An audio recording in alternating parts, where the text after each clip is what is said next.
अर्धरात्रि रात्रि के समय ब्राह्मणी दोनों मजदूरी करने के लिए गुप्त दरवाजे से निकल जाते हैं। गुप्त दरवाजे से निकल गए और महाराज जब गुप्त दरवाजे से गए तो ब्राह्मण और ब्राह्मणी जिन्होंने महाराज आज से मेहनत की कमाई मांगी थी, जिनको कमाई देने के लिए, मेहनत का पैसा देने के लिए राजा रानी जिनके पास किसी चीज की कोई कमी नहीं थी, वो मजदूरी करने के लिए निकल जाते हैं। मजदूरों की तरह मजदूरी करने गए, लोहा पीटने का काम मिला। राजा पूरी रात लोहा पीटते रहे और रानी पंखा से उनकी हवा करती रही। राजा के हाथों में छाले पड़े, राजा के हाथों में छाले पड़ जाते हैं और जैसे ही उनके हाथों में छाले पड़े महाराज, उन्हें मेहनत की केवल 2 पैसे मिले, मेहनत के 2 पैसे मिले और उन 2 पैसों को रानी ने अपने पल्लू में बांधा और उन पल्लू में पैसों को बांधकर वापस महाराज वापस राजा रानी गुप्त दरवाजे से महल में लौट आते हैं।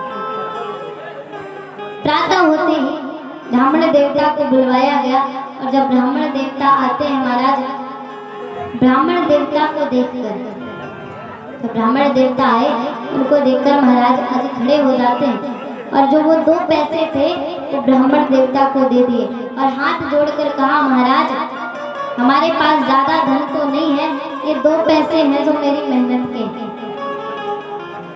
आप इनको रख लीजिए। तो महाराज वो 2 पैसे लिए और रख लिए। महाराज वो 2 पैसे लिए और ब्राह्मण देवता ने रख लिए और कहा, महाराज मैंने आपसे ये नहीं कहा था कि इतना चाहिए उतना चाहिए, मैंने कहा था मेहनत की कमाई चाहिए। वो 2 पैसे लेकर वे वापस ब्राह्मणी के पास जाते हैं। ब्राह्मणी के पास पहुंचे और जब ब्राह्मणी ने ब्राह्मण देवता को देखा तो बड़ी प्रसन्न हुई। करना जाने कितना धन लाए हैं, कहते तो नहीं लाए थे, शायद इतना मांगा होगा कि राजा के पास व्यवस्था नहीं थी, तो राजा ने आज दिया। जब ब्राह्मण देवता पहुंचे और ब्राह्मण देवता ने, जब ब्राह्मण देवता वहां पहुंचते हैं तो महाराज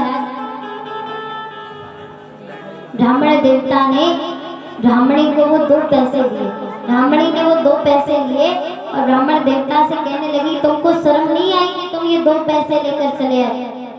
ब्राह्मण देवता बोले, ये राजा की मेहनत की कमाई का, तो मेहनत की कमाई क्या है, इसे एक समय का भोजन भी नहीं होगा और तुम इसे लेकर आ गए।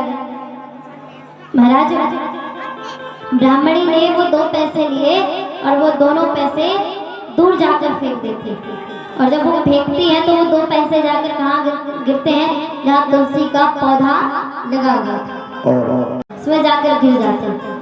ब्राह्मणी कहती है, क्या लाए हो, ये कोई धन है? और महाराज उसके बाद ब्राह्मण से रुष्ट तो रहने लगी, लेकिन जो 2 पैसे उस पौधे में फेंके थे ना, उससे थोड़ा सा अंकुश निकलता है और फिर उस अंकुश से एक छोटा सा पौधा बनता है। पौधा थोड़ा बड़ा होता है, धीरे धीरे बड़ा होता जाता है, धीरे धीरे एक वृक्ष बन जाता है, धीरे धीरे एक वृक्ष बन गया। और महाराज जब एक वृक्ष बना, जब एक वृक्ष बना तो उससे हीरे जवाहरात के फल उगने लगे। ब्राह्मणी साधारण फल समझकर सब्जी वाले को दे दे और पत्तों को कूड़ा कचरा समझकर घूरे पर फेंका। अब उन्होंने तो कभी देखे नहीं थे तो वो जानती नहीं थी, बाकी सब तो जानते थे। अब सब्जी वाला, ये बताओ जिसको रोज रोज हीरा मोती मिले वो सब्जी बेचेगा? सब्जी वाले को रोज रोज हीरा मोती दे, अब एक दिन वो आना बंद हो गया और पता चला कि उसके 2-3 मकान बन गए, 10-10, 15-15 मंजिल। अब ब्राह्मणी बोली, देखो देखो पड़ोसियों को देखो कितनी तरक्की कर रहे हैं, कितने बड़े बड़े घर मकान बन रहे हैं, और वो सब्जी वाला देखो वो भी अमीर हो गया और हम गरीब के गरीब ही हैं। ब्राह्मण देवता ने कहा था, देवी हमने आपसे पहले भी कहा है कि किस्मत हर किसी की एक सी नहीं होती, सबकी किस्मत अलग अलग होती, तो हमारी किस्मत में यही लिखा है तो यही होना है। और इधर महाराज अज को जब पता चला, जब महाराज अज को पता चलता है कि हमारे राज्य में एक ऐसा वृक्ष है जो हीरे जवाहरात के फल देता है, तो महाराज आज अपने सेवकों को लेकर आते हैं और उस वृक्ष को उखड़वाते हैं। उस वृक्ष को उखड़वाया तो महाराज सबसे पहले उस वृक्ष के नीचे से एक सोने का रथ निकला जो राजा ने महल में भिजवा दिया। दूसरा सोने का रथ निकला, उसे भी महल में भिजवा दिया। तीसरा सोने का रथ निकला, उसे भी महल में भिजवा दिया। चौथा रथ निकला सोने का, वो भी महल में भिजवा दिया। 9 रथ सोने के निकले, 9 रथों को महल में भिजवा दिया। जब 10वां रथ निकला, 10वें रथ से प्रकाश आने लगा।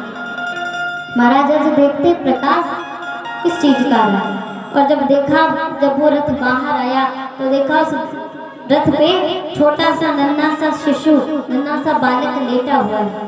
महाराज अज ने उस बालक को उठाया और कहा ये बालक तो देखो कितना सुंदर, और कहा आज से अगर ये मेरे हाथों बाहर आया है तो इसको मैं अपने कुल का नाम दूंगा, अपने कुल का, अपने वंश का नाम दूंगा, और इसका पालन पोषण मैं खुद करूंगा। मेरे बाद का राजा अगर होगा तो यही होगा, और अगर ये 10वें रथ से निकला है तो इसका नाम दशरथ होगा। बोलिए दशरथ जी महाराज की जय। महाराज कहते हैं कि जो महाराज दशरथ हैं उनका जब जन्म होता है, उनके जन्म से महाराज आज तो बड़े प्रसन्न थे, उनका पालन पोषण करते थे, उनका पालन पोषण किया। जब महाराज दशरथ बड़े हुए तो उन्हें राजपाट सौंप दिया।